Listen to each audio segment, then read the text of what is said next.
In this video, we will be discussing the summoner. A summoner was someone who was a messenger that summoned people to the church court, summoned sinners to appear before the church court.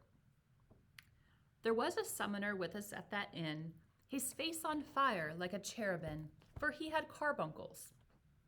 Now, the footnote in my version says that a carbuncle is a big pimples, considered a sign of lechery and drunkenness in the Middle Ages. So this is not your normal, we all have like a little bit of a breakout sometimes. These are big old pimples all over his face.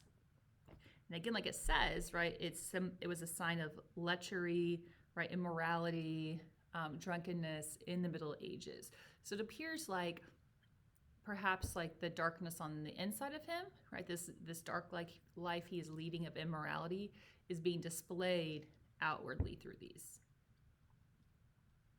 His eyes were narrow. He was as hot and lecherous as a sparrow. Black scabby brows he had and a thin beard. Children were afraid when he appeared. Picture what someone has to look like for children to be afraid when they see him. So pretty terrifying appearance here. No quicksilver, lead ointment, tartar creams, no brimstone, no boursiac, so it seems, can make a salve that had the power to bite, clean up or cure his whelks of knobby white, or purge the pimples sitting on his cheeks. This guy has tried it all, right? All of the best acne creams and medicines out there, nothing is working. Nothing will get rid of these massive white carbuncles, pimples all over his face. Garlic he led, good breath going on there, and onions too and leeks, and drinking strong red wine till all was hazy. Okay, so again, the carbuncles we talked about were a symbol of his lechery, of his drunkenness. And here Chaucer's telling us that this guy who's supposed to be working for the church, right, is living this life of basically alcoholism, right, walking around in a haze all the time. Then he would shout and jabber as if crazy and wouldn't speak a word except in Latin when he was drunk. Such tags as he was patin, he only had a few, say 2 or 3, that he had mugged up out of some decree. No wonder, for he heard them every day. And as you know, a man can teach a jay to call out, "Walter," better than the Pope. But had you tried to test his wits and grope for more, you'd have found nothing in the bag. The questo quid iuris was his tag. So this guy is annoying. When he drinks, he speaks Latin, and only Latin. The problem is he doesn't even know Latin. He only knows 2 or 3 phrases in Latin, and so he repeats those over and over and over again. And that's it. How annoying would that be to be around someone who did that? No one wants to be around someone like that.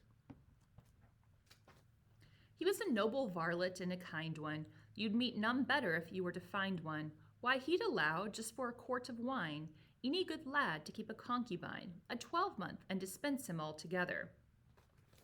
This guy's supposed to be working for the church, and instead he is taking bribes from people. He is corrupt. He is supposed to, again, be a messenger, right, that summons sinners to the church court. Instead, he shows up at their houses, and if they're like, oh man, I don't want to go to court. Hey, I have this really nice jug of wine here. How about I give you this jug of wine and we can forget this ever happened? And the summoner, being the corrupt person that he is, says, okay, sounds good. And he had finches of his own to feather, and if he found some rascal with a maid, he would instruct him not to be afraid. In such a case of the archdeacon's curse, unless the rascal's soul were in his purse. For in his purse the punishment should be. Purse is the good archdeacon's hell, said he. But well I know he lied in what he said. A curse should put a guilty man in dread. For curses kill, and striving brings salvation. We should beware of excommunication. Thus, as he pleased, the man could bring duress on any young fellow in the diocese. He knew their secrets. They did what he said. So this guy, not only does he accept bribes, but he also blackmails people for money. right? And it says that. He knew their secrets. They did what he said. So he's a blackmailer, right? And he accepts bribes. Of course, Chaucer's not going to like someone like this who's supposed to be part of the church. He wore a garland set upon his head, large as is the holly bush upon the stake outside an alehouse, and he had a cake, a round one, which it was his joke to wield, as if it were intended for a shield. And this guy looks like a fool too. Not only is he like terrifying to look at because of what's going on with his face, but it also says he wears a wreath around his head. Not a common thing back then. And he is one of our only male pilgrims that does not carry an actual weapon of some sort. Instead, he is carrying around this circular cake, acting like it's a shield that you would go into battle with. Obviously, the cake consistency would be different than our cakes today because they would fall apart if someone was doing that. But again, just why? Why? So he is dislike.